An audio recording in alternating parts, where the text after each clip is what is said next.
Cool, we are live. We are live, and we got a special guest. Who is today's special guest, Coach? One of my one of my first world champions, Bobby Southworth.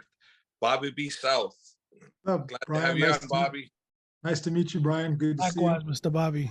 I see your image every time I go to AK on the wall. Say that one more time. Sorry, I hit some button. I see your image every time I go to AK on the wall. Oh, yeah, that's right. I am. I'm up on the wall of champions. Yes, sir. One of the first champions, but you see I'm in the lowly corner, way to the right there. No love. Oh, don't worry, Bobby. You'll get less love as time goes on. As long as I got a space up there. You'll always have a space, but you'll get less love. All Put right. me ahead of Mike. Just put me ahead of Big Mike. Well, he never got a world title, so you'll always be ahead of Big Mike. Oh, I thought he was up there. I don't know. I've only been to the headquarters. See, Brian, like I moved to Texas in 2010, and we were still at the third AKA, but really the second one was on Hillsdale On Boulevard. Hillsdale, right across Yeah, from so the power finish, right? It was really the fourth one, Bobby. Really? Jeez. Yeah. I thought Foxworthy was the second. No, the first one was actually the glass shop. The glass shop was the first one, and then I thought Foxworthy was after the glass shop. No, a Union. Scott Coker's old school was the first real gym. Oh, okay. Then Foxworthy, where I met you, Yeah. and then Hillsdale, where you trained with us and you taught for me in the whole bit. And that's the last you remember, yeah. Yeah. And then I came to, geez, it was like, last summer wasn't my first time there, was it? I've been there once before. I've been there once. Might have been there once before, yeah. Yeah, It was really 13, 14 years, huh? Jeez. 12 since I met, almost 13, 12 since I moved to San Antonio. But yeah, they were still in Hillsdale, and I don't know, it was maybe a year in 2011 that you opened up the HQ down there? No, we opened there at 2010, bro. So it must have been, because I left in March, so it must have been shortly after I left sometime. After you left, we opened, I believe, sometime July or June. I don't remember. It was summertime. Yeah. It was a big change. And yeah, big change. A lot of different things. And remember the Ultimate Fighter? You were one of the original cast members of the original Ultimate Fighter. You, Mike Swick, Josh Koscheck, Diego Sanchez, the whole group, Stefan Bonner, Forrest Griffin. Man, what was that like? You remember, Bobby? I remember that it was a big change, like I tell everybody, they ask, when you look back on it, I loved being in the house. I loved being able to only have to worry about like training and fighting. But when you're there, when you first get there, it's really, really different, man, because things you take for granted, like we were sequestered the whole time. And our season was the longest, I don't know, it was either 8.5 weeks or 10.5 weeks. It was the longest film season ever. It was just forever. And it's like you take being able to go, like if you want to go to the store to get a candy bar, you can't do it. And it's like, you think it's like that's not a major thing, but having people tell you what to do 24 hours a day, 7 days a week, it was rough. I mean, I was 35 at the time, so I wasn't in my 20s like everybody else. So for me, it was, I had like these kids who were like 5 years older than my daughter, talking shit to me. So it was hard for me. And you were on season 1, right? He was the original cast. I was on The Ultimate Fighter. There was no seasons then. The Ultimate Fighter. He was in, him, Mike Swick. And remember, John Fitch was going to be our fourth AKA guy, and he went to the airport. He checked in his luggage. And go ahead, Bobby, tell him what happened. That was the craziest story. He went there and he checked in his luggage and he's getting his tickets, and then he gets a phone. He's like getting ready to walk to the gate, and he gets a phone call. You're not on the show. Wow. Right, and he can't even see his bags. They've already gone down the conveyor. You know what I mean? So it's like, what are you gonna do at that point? He's frantically telling them to get his bags back, get his bags back. It was just, I felt, I mean, actually, I didn't know this until after the fact, because I was already on a plane going to the show myself. And so I didn't even know that till after we got back. He told us all the story, and I was just like, what? Because I got there, I thought he was gonna be on the show. I mean, I wasn't supposed to know that he was going to be on the show, but I thought he would be there, and we were friends, so that was going to be a plus for me. Right. I mean, there would have been four. Actually, there would have been four of us there, but Koscheck, I'd never even seen him at the gym before. So I actually met Koscheck on the show, and he was already an AKA guy. And that's how we became friends. What happened with Jon? That they called him and said, "Hey, you're no longer on the show." I don't know the story behind that. Like, I don't know, like, did they put Chris Leben on in his place? Did they put this guy Jason Thacker on in his place? I don't know what happened with that. We heard the story after that.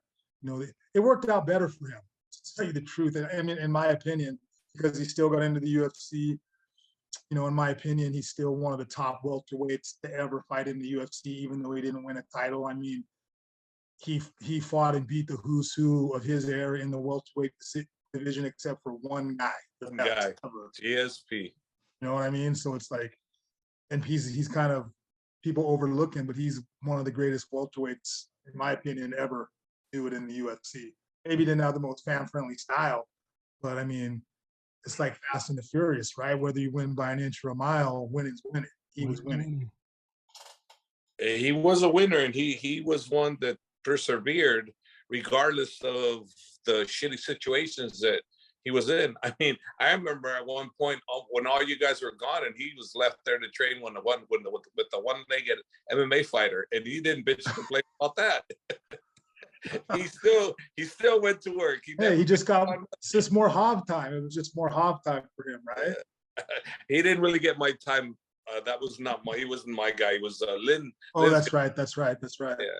I had so many people, and I was struggling with sleep apnea and all bunch of crazy demons, and you know, from the lack of sleep that people never realized that, you know. And you know, it's so funny. You think that the older I got, the less people I would train, but actually I train more people now than I did back then, because I'm able to do more now. Wow. Because back then it was too hard just to even get up out of bed. But no one knew that, of course. No one knew that. But hey, it's you know, dealing with sleep apnea and whatnot, and then deprive yourself of sleep because of that.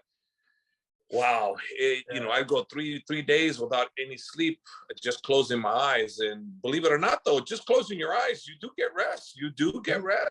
And about the third day, you know, I'm out. You know, then I get refreshed again, and then a few days later, the cycle restarts again. It was not fun. Yeah, it's crazy what you just said about less fighters, because we were talking about Hillsdale. You know, and those were great days. I remember those days because MMA wasn't huge yet, and after the show was growing. But the team, you know, there's maybe 15, 20 guys that were fighting in good promotions, and then there were a few guys under them. But like when I walked in last summer to the headquarters, and I walked into the training room, and there's fucking 20 Dagestani dudes in there. There's like, I mean, it was ridiculous. I mean, there was like 50 guys, maybe more than 50 dudes in there. It was like, I couldn't believe it. And everybody was killers, like 50, you know what I mean? 50 killers, 50 Hannibal Lecters, maybe 60 of them in the room. It was like, you know, everybody fighting somewhere, UFC, Bellator, one championship, you know what I mean? And then there were up and coming guys, but I was just like, gee, you know, like I was like, holy moly, this is crazy.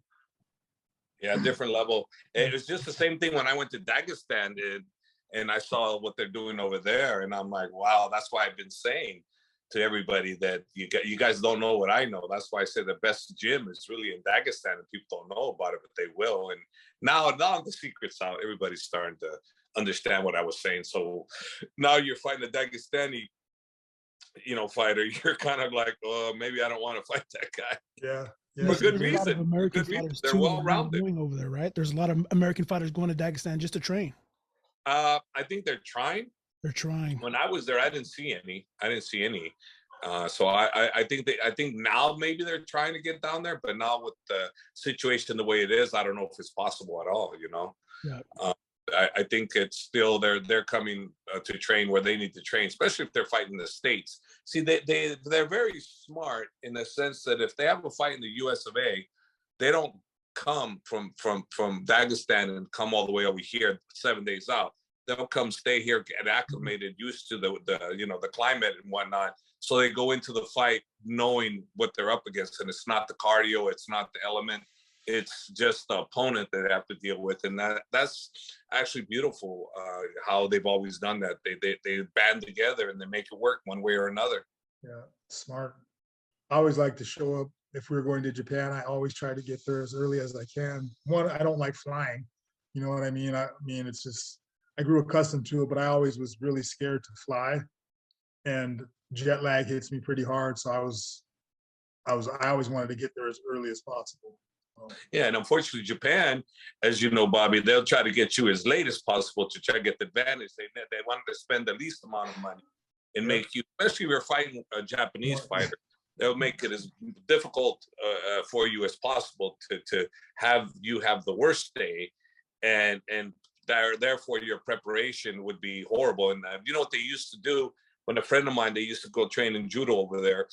What they used to do is they called it the A team, B team type thing. I don't know what they called it, but anyways, he said that what they would do is they would take them out, get them all drunk and stuff. The B team would, and then they come in and have to face the A team. And they said they get all wiped out by the A team in practice because, you know, they were out late night, but the A team was out sleeping. He must have been a white belt drinker then. He should have been ready, right? Wasn't a Bobby Southworth drinker. Yeah, not anymore. I'm a white belt drinker now, man. 2 beers, man. I'm ready to go to bed after 2 beers. It's crazy. Brian, you want to hear the funniest story about Bobby Southworth? I want to hear stories now that we're okay. Let me tell you a funny story about Bobby. Story times. Okay, one, you know, Bobby's profusely sweats like crazy. He's one of my biggest sweaters of all time. So I'm training Bobby, and we're working out, and he's sweating, pouring everywhere. And sweat hits my mouth. I'm like, oh. I'm like, God damn, Bobby. I go, Bobby, have you been drinking? He starts laughing. He goes, yeah, actually, I don't know what you did. I don't know how much you said you drank. I said I had a couple beers at lunch. What? I had a couple beers at lunch. Yep, I remember that. Before coming to train.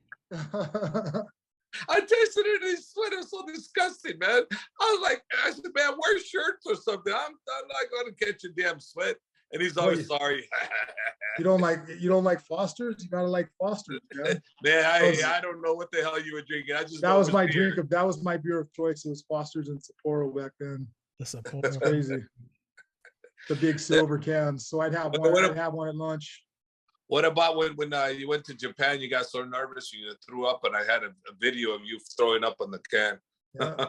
Wait, he's not what he's telling you. They remember what he said about the Japanese calling you late. I'm fighting Vitor Belfort on 2 weeks' notice, and it's like my 3rd professional fight, right? And so, wouldn't you be shitting a brick? I mean, he's lucky I wasn't shitting in the bucket, but I was throwing up. You know what I mean? It's like 35. There's 35,000 people. My biggest venue before that was maybe 3,000 at Eagle Mountain Casino for the IFC or something like that. And look, this is why we got involved into management. Remember, Bobby? Because what happened to you there. Because we had Tommy Rojas. Tommy Rojas was your manager, and he told us he had a fight for you against Vitor Belfort. And I go, Bobby don't have enough experience for that. So we said no. And then, so you said yes, and you were the boss. You ruled. So it's because of that we got involved in the management, because I go, what the hell? We know more than Tommy. Tommy's asking us what to do, and we're telling him not to do this, and he's doing what we're telling him he shouldn't be doing. So there was an emergence of, you know, why, you know, you have a manager that actually knows what the hell he's doing, because those kind of rookie mistakes, all Tommy was thinking, I got him Vitor Belfort. He didn't realize Vitor Belfort too much experience. He was thinking he got me into Pride, and that was the thing. Like, Hobb didn't want me to do it, but it was like, that was when Pride was the place. Like, everybody wanted to fight in Pride. You know, this is pre-Ultimate Fighter, pre the UFC explosion. I actually already had a fight lined up in June or something like that with Phil Baroni, but then this opportunity came to fight in Pride, and it was like, I mean, you know, if I told them no, then I probably never would have gotten another call. It was an opportunity, right? And an opportunity knocks. You got to open the door, and it probably wasn't the best decision, but you know, it was like kind of a damned if you do, damned if you don't, and you end up. I'm like literally Vitor Belfort. He has 2 submission wins in his entire career, and I'm one of his submission wins. That was Pride 13? Yeah, I just froze up at the wrong time. I mean, I felt like I was doing pretty good in the fight. I mean, I landed some shots. He didn't hit me on the feet, which was his big thing. So he took me down. I was doing okay on the ground, and then he started to pass my guard, tried to get up, and he got to my back, and I froze up, and he choked me. Well, it's for that very reason why I didn't want you to take the fight. It wasn't that I didn't think you could. Like if it was at the gym sparring, now let's just spar them all day long. Yeah. But competition is different. Yeah, You know, for sure. it's different in competition because your nerves is performing, and it's like a singer, right? A singer goes out and performs in front of, 10,000 people versus a singer goes out and performs in front of the gym. It's no problem. But when it goes out 10,000 people, it's like, whoa, wait a minute. Yeah. It changes everything. Experience, and that was the only issue. Not that Belfort was too much. It's just too experienced in the fights. That was it. And the whole experience of being in Japan and at that big venue. I mean, that was a great experience for me, except for losing, obviously. And then because I lost, obviously I didn't get to fight in the UFC. So it set me back a little bit. And, it's always 20/20 hindsight. I should have listened to the coach. But, fighters, when you're a fighter and you're going to want to fight, and any fighter worth the salt is going to take that opportunity. You know what I mean? Yeah, and that was the thing, and we felt that we should have been offered that should have never came to the table, because once it was brought to the table, we had to bring it to you. We couldn't tell you no, because you have to, still to this day I still do that. Like Ron Kessler and I are managing fighters, and we get something on the table, we have to tell the fighter, because he has to decide what he wants to do. We can advise against it, we can advise for it, but he's the sole decision maker. And that's the way it should always be, because, and for those fighters that are listening, you should always be in control of your career. Never let a manager control you. You're the boss. You're the one that the paychecks are coming to, not him, not the coach, not the manager, but you have advisors and you listen, but you have to have someone you trust, as your advisors. You definitely need advisors, because without that, it won't work. It'll work bad, and you'll probably never make it, to be honest with you. If you have bad advisement, probably won't make it. Yeah, for sure. I wasn't the best listener, but No, but you were never a problem either. You were never a problem. You're never a problem. You stated your opinion, and whatever came, good or bad, you did what you did. Like, we didn't regret you taking the fight. We didn't want you to, but that's what you did. You're a fighter. You're not afraid of no one. That's what fighters do. They fight. Yeah. So after Pride, you went to T.U.F, and then from T.U.F to Strikeforce. Yeah, I mean, it was probably a little bit more roundabout than that. Like, I think because that fight in Pride was in 2000, I think, or 2001, and then so I still fought I still was like the champion in the IFC. I think I still had a couple. I'd have to go back. I still had a few more fights. Oh, okay. And then I actually walked away from the sport at one point. That was part of the whole Ultimate Fighter experience, was because I had ended up walking away from the sport. Me and Hav kind of had a little bit of a personal disagreement and went our separate ways. And so I was kind of retired. And then one of our old managers, Crazy Bob, kind of smoothed it for me to come back. And like literally, the day I come back, everybody's talking about this thing, the Ultimate Fighter. And I asked Bob, what's this thing? And he tells me, and I'm like, can you guys send my tape in? He didn't want to send tape in. I was like, well, give me the fucking address and I'll send the tape in myself. So he said, oh, well, okay, give it to me and I'll send it in. And some of these things I'm going to tell you, I didn't know at the time. I didn't even realize this until this show came out. Like they were trying to make it like road rules, right? And Dana came in and was like, well, look, at the end of the day, you can't have a bunch of Keeping Up with the Kardashians reality people because they can't fight. At the end of the day, they're going to have to fight. And so they started recasting, I guess.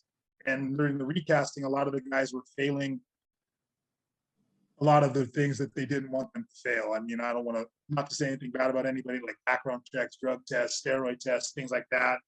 And that's really how I wound up at the show, I guess. It was kind of like, I wasn't a first pick, so to speak, I guess. I mean, it was, but it fell down to me and I got the opportunity, and it was, it was quite an experience. But you had some memorable moments there with Chris Leben and you. Hey man, I had some great moments on that show. I'm the only guy who didn't win, who was in every single episode of the season. I was good for drama. Part of that was what I was telling you earlier, right? It was like I was really rebelling and having a hard time being caged up and controlled.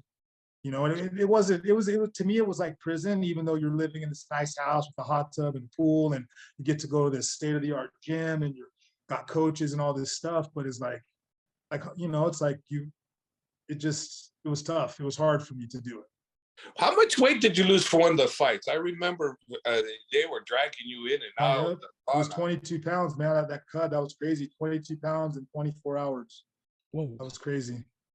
And I don't even remember that. Did I ever tell you that story? Like, me and Goy are sitting on the couch watching the fight when I fought Leben, and the fight goes down. We come out for the second round. I land that 3-piece, and he goes down. I run in to finish him, and like Big John like sticks me into the cage. And my recollection of that was we came out and Leben threw a kick, and I hit him with one right hand, and he crumbled. That's like my coherent memory, because that weight cut was so. Dude, did you know that like in the back room when I was warming up, like I was so dehydrated and the cramps were so bad that it was pulling me into a fetal position, and they were having, two dudes were having to grab me and pull me out, and like my stomach would look like there was an alien in there because it was contracting and uncontracting so bad. It was crazy. There's like 48 to 60 hours that I don't really have a full recollection of during that whole weight cut and fight thing. It's crazy. I'm serious. It's probably lucky that I didn't die. You know what I mean? You know, it's just amazing what you'll put your body through just to have the opportunities, right? I mean, that's the crazy part. And then when you think back about it, right, like you are now, you're going, why? Why did I do that? You know, but at that time, no one can convince you otherwise, right? Yeah. I probably would have kept going into the sauna to try to make weight until I started convulsing. You know what I mean? I can't say it was all me, because don't get me wrong, the sauna will break you. I'm lucky that I had Koscheck was there, Forrest was there, and those guys were really helping me. It was crazy, man. I would be in the sauna riding the bike, and there was a time where like I was riding the bike, and the next thing I knew, Koscheck was holding me in his arms because I was riding the bike, and I passed out off the bike and fell, and he caught me, and they took me out of the sauna. That was right before that scene where I'm like all laying there, and he drugged me back into the sauna. It's crazy. The thing about Koscheck that I remember is he's so good at catching the media attention. He's so good at catching the camera. Yeah. He was a mastermind at learning how to get the camera focused on him and what he needed to say to get more camera time. I observed him through all the years he was with us, and he was a mastermind at that. He knew how to get the camera. He knew how to get it. He had a good like a kind of a pro wrestling stick, you know what I mean?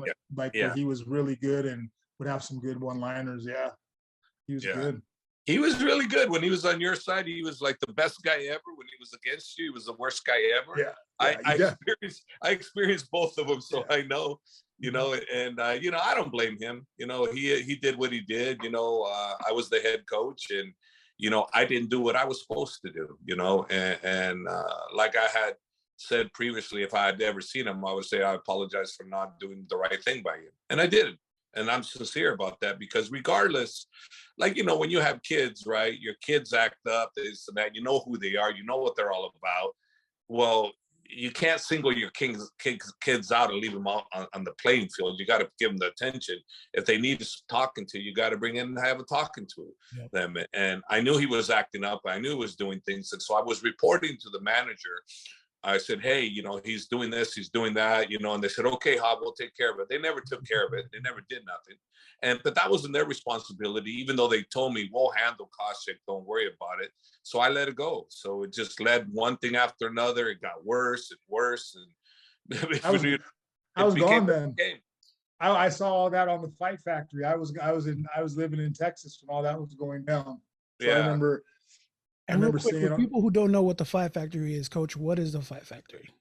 Well, it was a reality show involving AKA, and they made it I think they ended up making it a feud, more or less, between me and Koscheck, right, Bobby? I wasn't sure. I didn't watch the show. I didn't watch it. The show was all about that feud. It was, there was other things going on behind the scene, but that was definitely one of the main threads. The main themes of the show was that. I didn't watch it. I didn't watch it. It was like Dethroned versus AKA kind of a thing. You know what I mean? Yeah. They wanted to do a second season, and they called me, and they wanted to do the best gyms, my gym versus his gym. And I said, no. Number one, he doesn't have a real gym, fight gym. They're not comparable with what we have. Number two, there's real hate. He actually really hates me, and I want nothing to do with it. You guys go stick that up your ass. I don't want this show. So I killed the second season because I didn't want nothing to do with it, because, you know, it was all being set up. I got set up every which way. I'd come in and I'm like, I get blindsided by things, and I'm like, what the hell's going on? I didn't know what was going on. See, now you know that's how you feel on, that's how it was on Tough. You would come in and they would create situations and they would create drama, and you know, it was, so I do understand how you feel, but I would have paid. I mean, you should have done it. I would have put it on pay-per-view. I might have. If they would have involved me in what's going on, I would have. But they didn't. They did a picnic thing where I overheard they were going to set me up, you know, and I didn't show up. I go, fuck that shit. They're not going to set me up. I'm not going for that. So I didn't go. So then the thing was, I heard was, where's Hob? Well, why isn't he here? And then Joanna says, well, because he kind of overheard you guys were going to gang up on him. So that's the reality of reality TV right there. Yeah, right. So the reality is it's set up. You know, I mean, they don't tell you what to do, but they just set it up to do that, because in that reality show, there was a great sequence between myself and Mike Kyle, where we almost went fist to fist, right? And I thought for sure they were going to put that on there, but the thing was so good, but it didn't belong in the script because Mike Kyle didn't know who he was. So here I am fighting with somebody. They didn't know what that was all about. There was no storyline on Mike Kyle. So they picked a story. They picked a storyline and they followed that storyline. With it. That's why. So that's why they did what they did. That's why they set you up, because this is the story. Let's say we do something on Bobby Southworth, and they're focusing all on you, then all of a sudden something really exciting happens with Brian, but no one knows who Brian is. And they start filming Brian, and he comes into the picture. And the fans are going to go, well, who's that guy? It's because they don't understand the storyline. You got to build the storyline. So I understand them now. So that's the direction they have to go. So really, the people that are there, you want to do things that make the camera want to be on you, like you were saying about Koscheck. Yeah, I did that. I didn't do that on purpose. I really think Koscheck was good at doing that on purpose. I just did that by accident, which is how I ended up, or maybe because I'm just an asshole, you know. And that's just how the cameras ended up following me so much. I don't think so. Fighter, you know, you had it out with Chris Leben, and the big thing was that you called him a fatherless bastard, and Al about he freaked out about that, and then the funny thing about that is, if I'm not mistaken, you were adopted yourself, right? Yeah, exactly. I'm adopted. I never knew. You know, I never even told you this. So like a couple of years, like 2 years during COVID, just before COVID, you remember Rachel? We had we had a son, so we had Justin, and so she wanted to find out about his genealogy, and they put his stuff into like Ancestry or 23andMe or something like that, and so her and her mother popped up on the maternal side. And then this other lady, some lady popped up on the paternal side. And to make a long story short, it turned out being my biological mom, my birth mom. And so it was for me for a couple of weeks there, it was hard for me, you know, because I was adopted when I was 6 weeks old, and my mom is my mom. There was a whole thing where my sister went and found out about her birth mother and really didn't tell my mom about it until after the fact. So anyways, Rachel started making all these calls and calling people who were popping up from this paternal side, from that lady, and from my father, my birth father, who it turns out was actually a pro football player. He played in the NFL. Yeah, crazy. Played in the NFL for a couple of years. And so all of a sudden, all this stuff started bombarding me, and she's telling me, and then this lady's hitting me up through Facebook Messenger who was the sister of my birth mother. And it was just, I was like thinking about it, and then all of a sudden the next thing I knew, it was like 5 hours later. Like I was on the couch and I was looking at these messages. I guess it was just some kind of, you know, emotional type of thing was happening in my brain. I just passed out.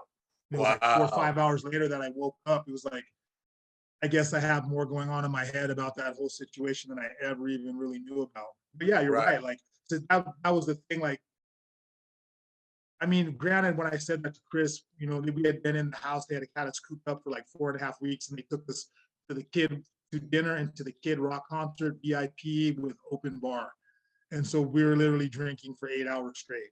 Jeez. Yeah, it was crazy. I mean, I was faded. I mean, you know, for a big part of my life, drinking, you know, I drank and stuff like that, but this is probably, I was hurting for days. I mean, I've been hungover before, but after that drinking binge, I was sore for 3 days. Like somebody beat me with a nightstick. My body hurt. It was crazy. So, but yeah, I mean, to say that to Chris, I mean, really, that's technically me as well. So it's. Have you talked to Chris? You know, we buried the hatchet, not on the show or anything like that, but there was a couple reunion shows, and you know, I apologized to him several times. And I mean, Chris is Chris. If you know anything about his history, I mean, he had things going on. He's in a much better place in his life, you know, as well. I think so. In a good place. Yeah, I mean, I think so am I. Like, I used to be kind of a partier, and I don't really drink and do the things that I don't live the type of life that I used to live. And I think I'm in a better place, definitely mentally. And we spoke a couple times at the reunion stuff, and he pretty much absolved me. He said, "We're good, man," and we shook hands. And I mean, I always respected that guy. What happened on the show was just, I mean, you get 16 alpha dudes in a room, in a house for that long, sequestered, and you know, tempers are gonna flare. I mean, ask Hob. I mean, the fight room at AKA, when at least when I was there at Hillsdale, like guys ask me all the time, and I tell them, I'm like, dude, you wouldn't even survive the verbal battles in our fight room, let alone survive the training. I tell guys, you're not going to be a fighter. You're not going to. It's going to be hard for you because you're too thin-skinned. You wouldn't even survive what we consider to be banter. When most people are watching, they think it's like serious shit. I mean, we're saying real shit, and there's emotion behind it. But when practice is done, most of it, I mean, tempers will flare, but most of the time you shake it off, and it's just part of the game. You know what I mean? It's just most people won't even survive the training room. They won't. You can't. It's too hard. You got to be thick-headed, and you got to be driven to survive the fighter training. It's the lifestyle that you guys have to do. You have to. If you're going to be a great fighter, you're going to have to go through that type of, you know, what you guys do. You have to. I mean, I hate to say it, but it's true. You do. You can't be weak about that stuff. You got to be, you know, it's got to be like. And you have to do it duck, like what is water off a duck's back, right? It's yeah. kind of like that. You have to. I mean, it's every day. Every day you have to show up, not just with your skills, your A game. You have to show up like with your verbal skills, with your cap game on point. You have to show up, you know, ready to deal with everybody. Because when you're having a bad day, they're gonna let you know it. You know, even you can come show up with your A game and still have a shitty day in the training room. Trust me, that's how. I mean. Even before now, we had a pretty deep room. So you could still bring your best day, and then, well, Cain needs the sparring partner, right? Yeah. And there, you know, that's going to ruin your week, let alone the day. You know what I mean? Yeah. Cain ruined a lot of days for people. Yeah. Hope nobody's wants to spar Cain, Bobby. You got to get up there. Yeah. You know what I mean? It's just like fucking, you're not happy. No. I mean, he would whip your ass half trying. I used to dread sparring him. I mean, looking back, I should have sucked it up harder, but it was just, he was a fucking beast. He was just something else. Yeah, he is. Well, you know, he's thank God he's out, you know, and he's at home arrest, but they're allowing him to go to work. Yeah, allowing him to work. So he's going to go to and he's going to perform in the Lucha Libre event here. I think it's is it December 3rd, Brian, or December 2nd? December 3rd. That's awesome. That's awesome. Yeah, Phoenix, Arizona, his old college. He's performing there, so it'll be really good, you know. So I thought you were gonna. There was something else we were gonna talk about. There was another topic. Fight? Was it a fight? Well, what do you guys think about what happened in the PFL? Kayla Harrison, the unbeatable. She got beat. I'll be honest and say that I didn't see the fight, partly because I agree with you. It's like 155-pound women. I mean, it's like, hopefully that division will grow and be exciting, but it didn't really have a lot of interest for me. So I also went to YouTube to see, and they had the 2 previous fights, but there was no footage available. Usually there's footage available right away to see those fights, but there's no footage out there for us to see, which that reeks a little bit, right? Yeah, I didn't watch the fights either. I really, for me as a fan, I want the PFL to grow. I want them to grow because it's good for our sport. All in general, it's really good for the sport for them to grow, because the more opportunities for up and coming fighters, you know, they have an organization like the PFL. That, from everything I heard, the PFL is a good organization. They just need to pick up some steam. So I like the fact that they're there, and I want them to grow. I want more organizations to grow, so more opportunities for more fighters, because most of the fighters, especially as you know from wrestlers, Bobby, they after wrestling, after college wrestling, then they don't have an outlet and they still want to wrestle, and MMA gives them a lot of that outlet for a lot of them, and that's why they're going to MMA. 100%. But you know, for me, I'm all for the organizations. I want all the organizations to make it, you know, because it helps us all, you know. And but that fight I didn't see, and it could very well be because maybe she's so darn dominant. I never really cared to watch because she's that dominant. But I heard, correct me if I'm wrong, I heard that they're going into the 5th round. It was tied 2-2, and Kayla was on top and the girl was on the bottom, and she won from the bottom. When has that ever happened? A girl wins the round from the bottom, punching, hammer fisting, elbowing from the bottom. That's what I hear. Did you see it, Brian? No, you know what, I didn't. I tried to see it, but the pay-per-view amount was just a little too high for one fight. Oh, yeah. But I tried to catch all the recaps and all that. Nothing. There was really nothing much. But what I did notice that Larissa just seemed huge. She seemed like a big girl compared to Kayla. But no, I didn't get to see the whole thing. I just saw some of the highlights. There was I saw a good fight on the undercard on PFL. It was Jeremy Stevens versus this guy, Nathan Cholte. That was a pretty good fight. And I thought, you know, I've been a Jeremy Stevens fan for a long time, and I thought it was going to be more competitive. But man, that dude just put on a clinic and ended up, I mean, he crushed Jeremy Stevens. He was never in that fight. You know, you notice how funny it is that a lot of these guys that have had their heyday with the UFC, they get a rebirth somewhere else, an opportunity, but they're a shell of themselves, like Marias, right? Him too, right? That was a great, oh man, did you see that fight? No. That was a great fight. And honestly, I gotta, not to cut you off, but like Marlon Moraes versus Shaman Moraes. Marlon, I've been a Marlon Moraes fan. He took a couple early knockouts, and in my opinion, his chin never came back from that. But he looked phenomenal in this fight. He was dominating that fight, Hob. He was kicking that guy's ass from the start of the fight till he got caught late in the 3rd round. But the guy just threw caution to the wind and caught him on the temple and was able to finish him. Marlon looked the best he's ever looked. Honestly, I mean, I felt so bad for him. I've seen his last. He's like got knocked out in the last 3 fights. He was dominating that fight. He just got caught, and the guy, it was. But he's 0-5. Yeah, he's on a bit bad skid, and he looked the best he had. He's looked in so long, and I was so happy. And that guy who beat him is also an ex-UFC fighter. Shaman Moraes was coming out of the UFC. It was a really good fight, man. That was a really good fight. What did you see what happened to the featherweight title? I did not. I think that was like Brendan Loughnane versus somebody. I didn't see that. Yeah, I've seen him fight. I like watching him fight. He's a good fighter. The Division 1 wrestling 2-time champion from Arizona, I believe. What's his name, Brian? I can't think of it on top of my head. Dewey Cooper trains him. He was in the finals. Bubba Jenkins? Was it Bubba Jenkins? Bubba Jenkins. Yeah. It's good fighters. So it must have been a good fight. Where you were talking about like guys going to the PFL and being a shell of themselves, I just think that in the last 10 years, man, there's just so much more parity in the level.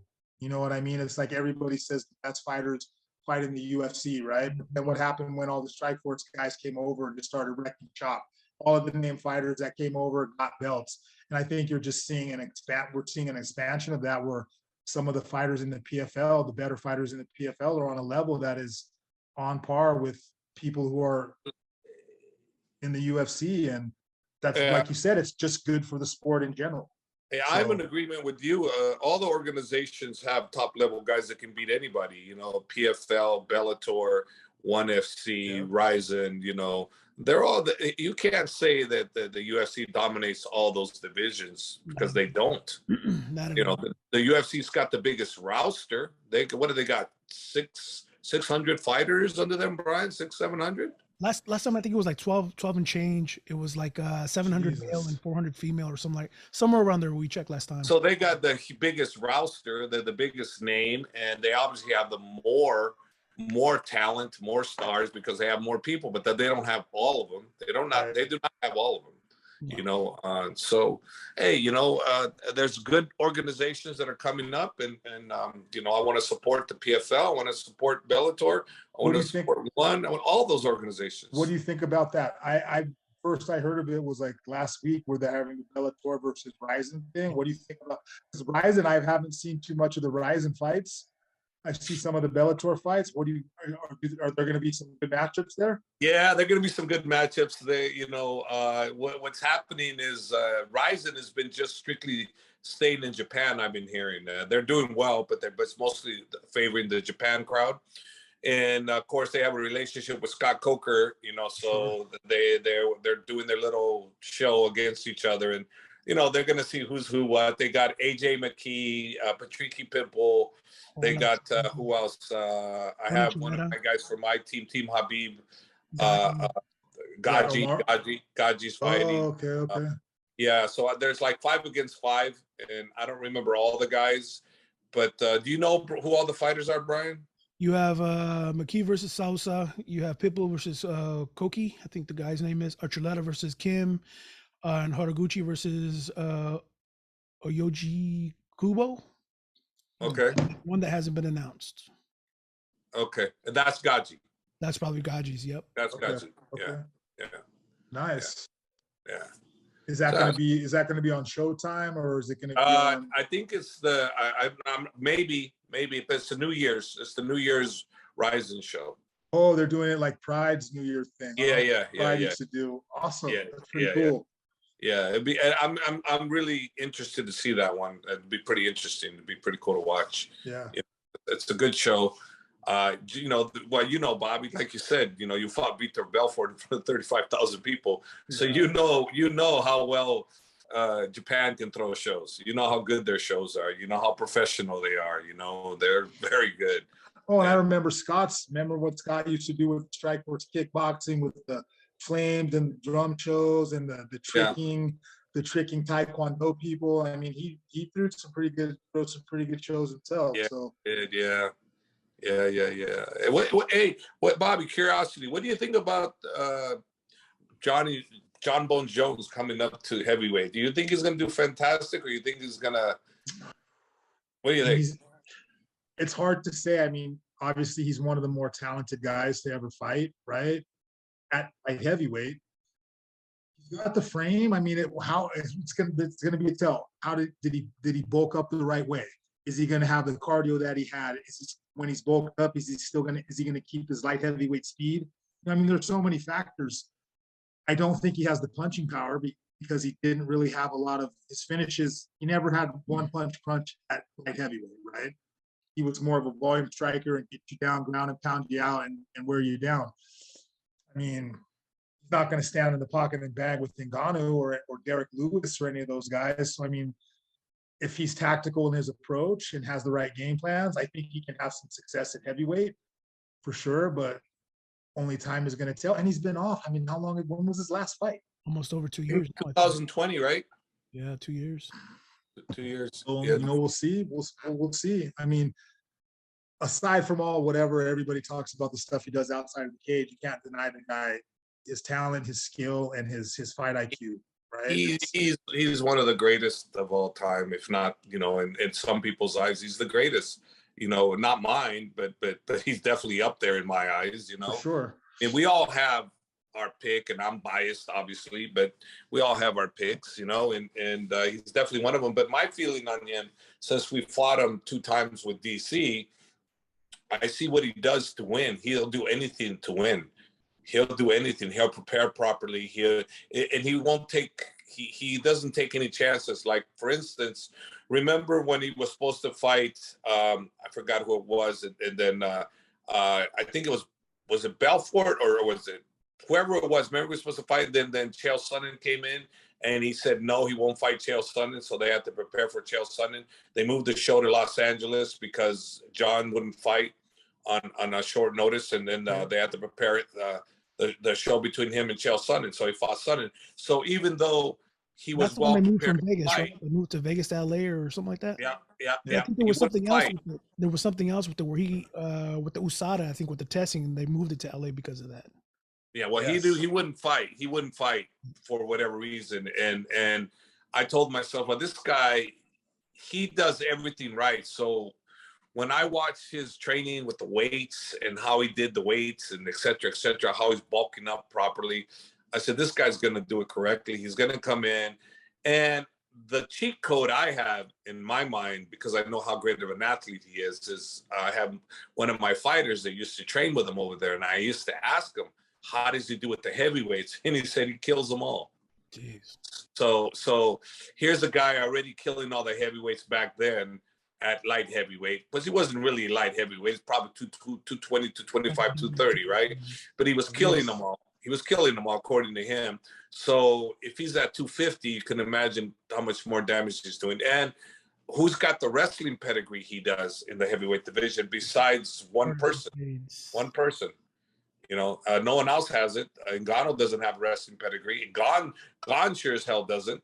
You know, who's got it other than one person has got the wrestling that can deal with him. You know, and who knows if he can deal with him all the way around. It's yet to be seen.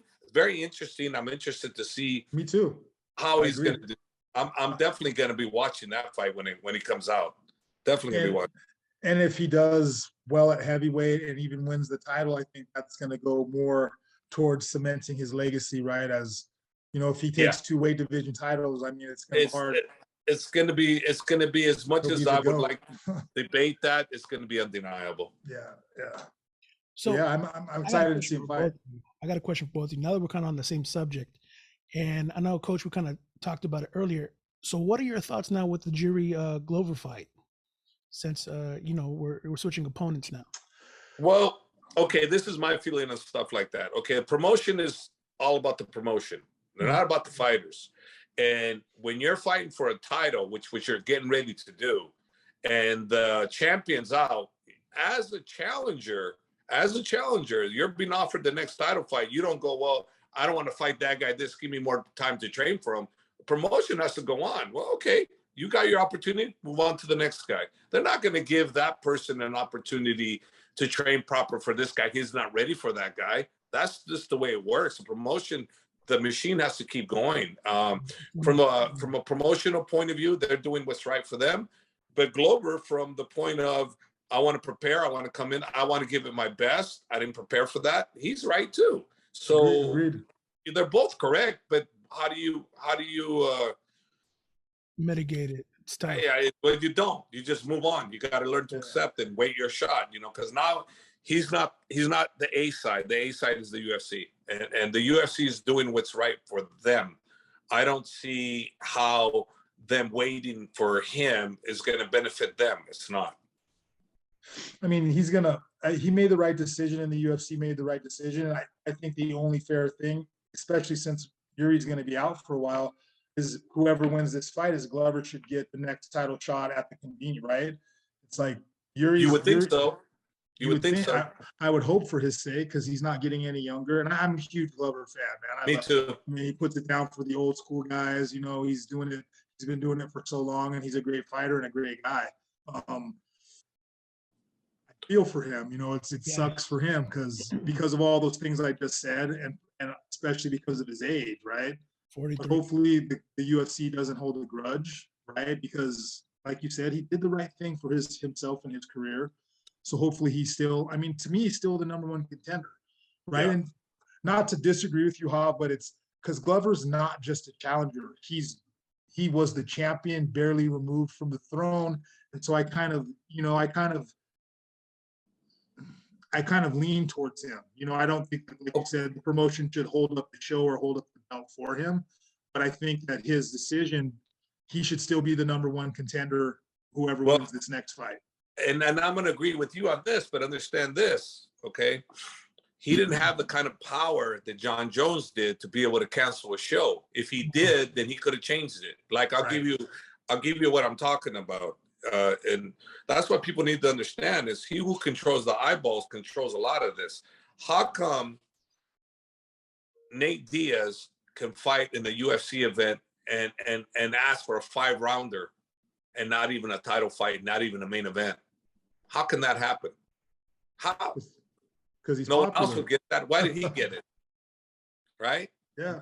Because he puts eyes to the screen. He puts people on there. And that's what I'm talking about. So if Glover had the kind of power that they did, then he would have been able to get that done. And but that's the part I'm saying is I agree with Glover, but the promotion, he's not the A side, so they're not bent to him.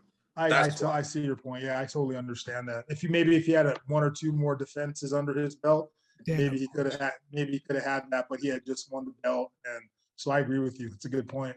Yeah, that's all. That's all I'm saying. That's why they're both right in what they're doing. The promotion has to go, and Glover has to take care of himself. That's the reason why I said that. So realistically, let's say these guys fight in next week, right? December 10th. 2 weeks, I think it is. December 10th.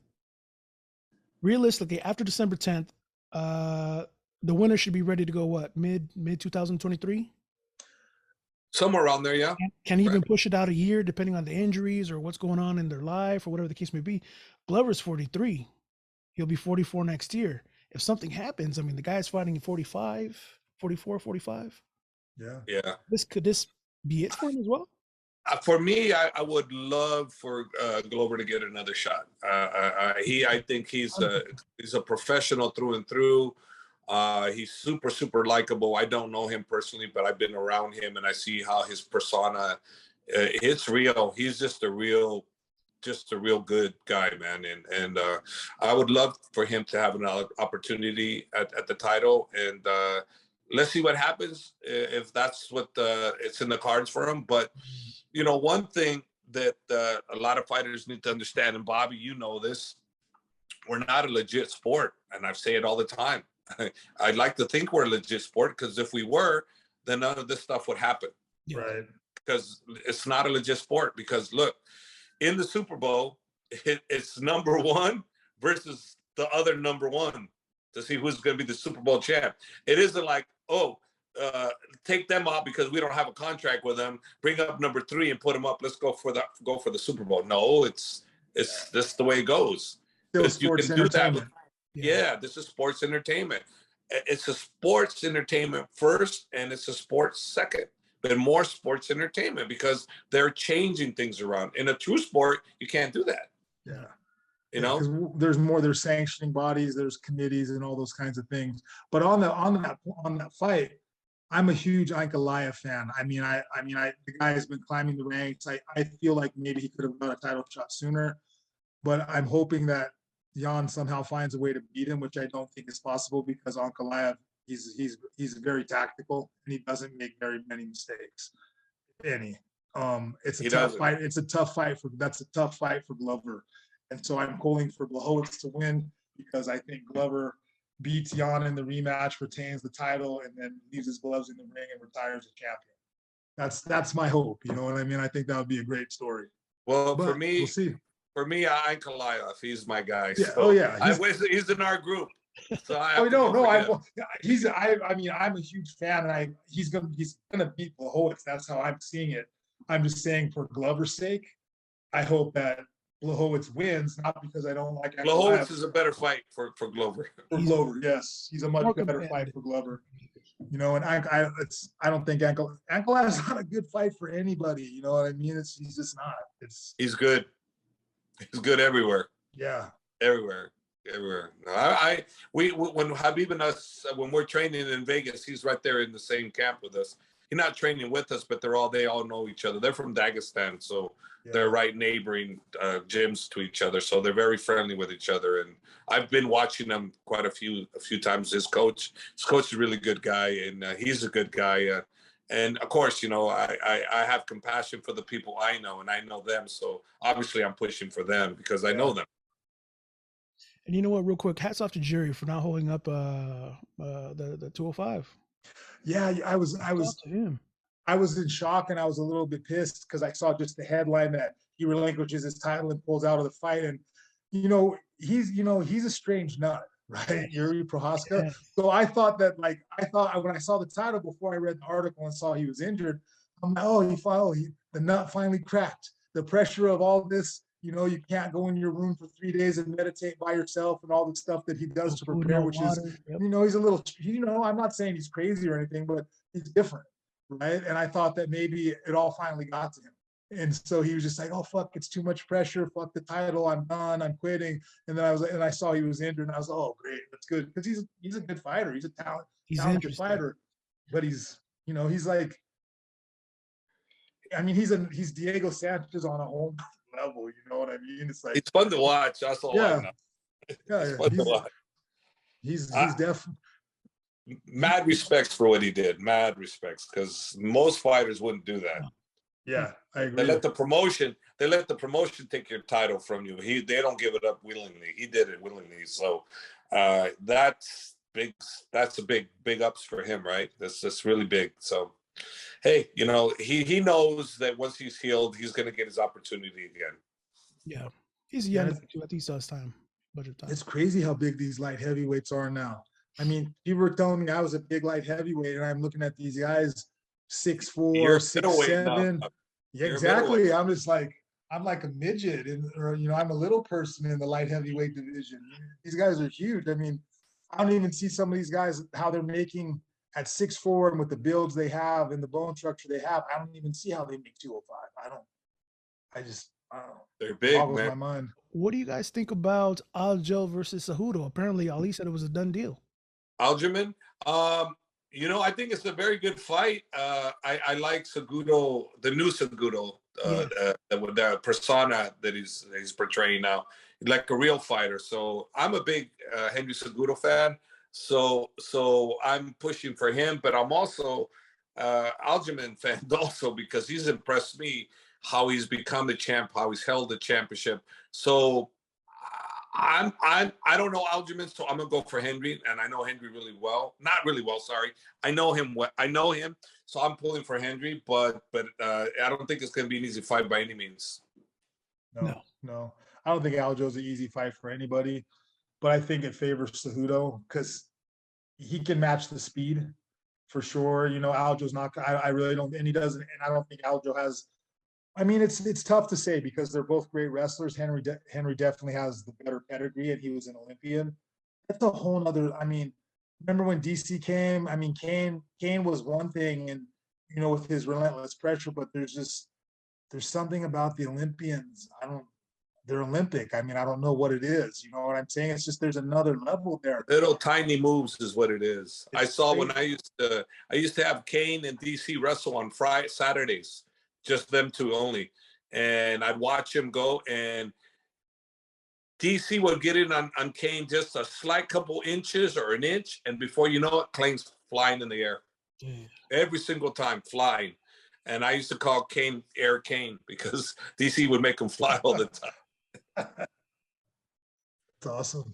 So that's all it is. It's very little tiny movements is all it is. It's nothing fancy, but if you're watching, you'll see, damn it, his hip position was just right, foot position was just right, body position, things of that nature. They're just more aligned, like a straighter line versus a little jiggly. You know what I mean?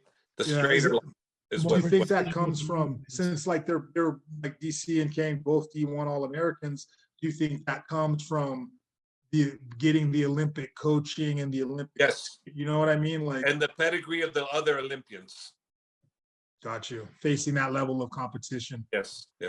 Because in the D1, like the D1, the All-American guys, the guy who wins the national championship, it's like sprinters. It's like the guy who wins the gold medal is like 0.0015 seconds faster than the guy that wins the silver medal. Exactly. They're all so close. So it's crazy to see that separation with the Olympic level. It's always amazing. Yeah. Cool. Well, what do you think, Brian? Wrapping it up, huh? Yeah. I think it was a good episode. Of course, with Mr. Bobby Southworth. What a great first guest for us. Thank you Yeah, for having you're me. our first guest, Bobby. Oh, awesome. That's Yeah. awesome. But we gotta have you. We gotta have you back on when we have like 100,000 plus subscribers, though. Yeah, yeah. More Call me people get back. to hear your story. Call me back. I'll be happy to come on. This was fun. We'll look forward to having you on again, Bobby. Thanks, Alv. I appreciate it. All right, buddy. Ryan, it was nice to meet you. It was a pleasure, Send me a link when you have everything all Yes, edited, sir. so I could. Is that okay if I put it on my social Yeah. media? Yeah, Yeah, of course, yeah, of course, of course. I don't want to piss anybody off and have them No. call No, you. no. When we give you, we're gonna give you what you need to post. All right, thanks, All man. right. Was See you. night. Bye. Take care.